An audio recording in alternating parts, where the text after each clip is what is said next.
viens ici parce que je vis avec une femme qui est féministe et intéressée par le thème, très informée. Donc en fait, je l'accompagne. Je pensais que ça serait très ennuyeux.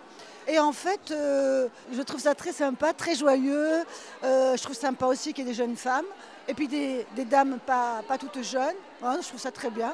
Voilà, vachement bien.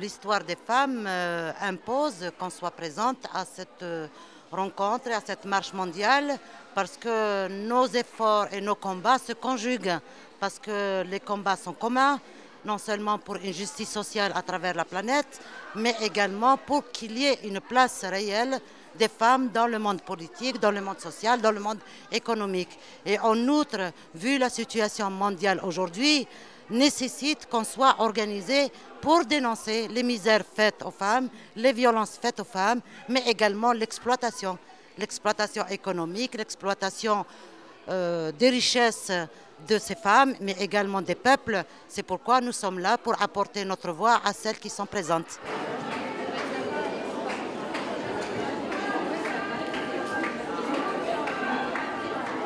Si on part du fait que ce soit réglé mondialement, il faut qu'on ait la voix de toutes les femmes. Et que c'est dans ce but-là que je suis là. Et il faut qu'il y ait plus de solidarité entre nous. Moi, je milite beaucoup ici. Et j'ai vu que ça, c'est quelque chose que j'ai remarqué. La solidarité, il y a un hic à ce niveau.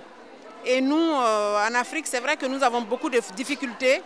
Mais la solidarité et le respect des unes des autres, c'est ça qui fait que nous allons de l'avance. Vous avez d'autres avantages ici aussi. Vous avez des grandes organisations, mais ce qui manque, c'est la solidarité et l'écoute des autres. Parce qu'il ne faut pas avoir tendance à vouloir décider souvent à la place des autres. Les autres ont leur mot à dire. Donc, au niveau des problèmes des femmes, on doit unir nos voix.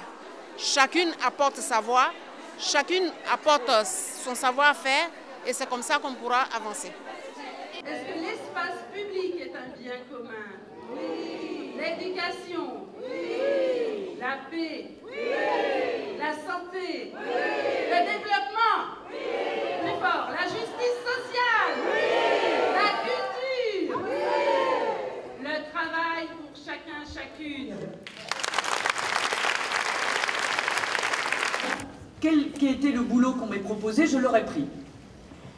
Et là, la conseillère m'a dit, voilà, écoutez, Madame Aubenas, vous avez votre âge, voilà, vous êtes comme si, je vais vous proposer quelque chose, mais il faut que vous saisissiez cette chance, parce qu'elle ne repassera pas. Maintenant, il y a déjà un bac spécialisé, bientôt il y aura un deuxième cycle, et il faut, voilà, que vous saisissiez cette chance. Attention, dans quelque temps, ce sera trop tard pour vous, c'est femme de ménage. Et les dés étaient jetés. Âge? 30. Expérience? Oui. Allergie? Non. Papier? Oui. Ah bah c'est bon. T'attends lundi, de 9h à 14h. Tu seras payé sur la base du SMIC horaire. À lundi. Et pour ma fille, vu que je travaille maintenant, j'ai vraiment besoin d'une place en crèche pour ma fille. Ah, les places en crèche. À chaque fois, on en vient à parler de ça. Et donc, le terme poli est, je le disais, famille monoparentale. Alors avant, on disait fille-mère, femme seule, femme élevant ses enfants. Et donc maintenant, il y a ce terme asexué de famille monoparentale, mais on sait que c'est que des femmes aussi. Hein, c'est comme faire les salis, c'est que les femmes, ça se dit pas.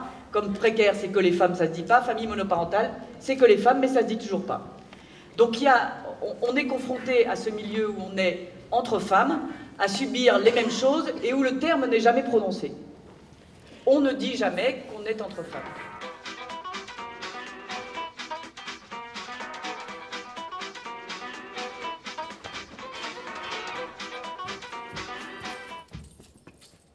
Combien de chambres? 7. 7? C'est tout? Il faut accélérer. Il y a eu un problème sur ma ligne de RER, j'habite très loin. Je veux pas savoir, d'accord? T'habites loin, t'as des problèmes de RER, tout ça. Ça te regarde, ok? Avant 9h, tu fais ce que tu veux. C'est ta vie. Mais par contre, à 9h, tu dois être là. Ok? Ça me regarde. Bon, oh! Vous attendez quoi, là? Travail!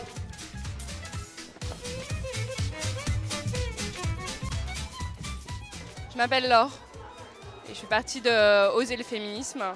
Et je pense que c'est très important aujourd'hui de prendre part à cette marche pour déjà se voir qu'on n'est pas tout seul à militer, prendre conscience de l'ampleur du mouvement et des jeunes générations qui côtoient les plus anciennes, d'avoir vraiment un échange d'expérience, de savoir et de reprendre le goût aussi de militer, de garder ce goût-là et d'avoir de nouvelles alternatives parce que en rencontrant des gens de Lyon, de Bolivie ou de Palestine, on apprend comment se forment des alternatives et on apprend que ce mouvement il est fort, qu'il est puissant et que oui, il y a des alternatives possibles et qu'on peut être optimiste aujourd'hui et qu'on doit garder confiance et être déterminé.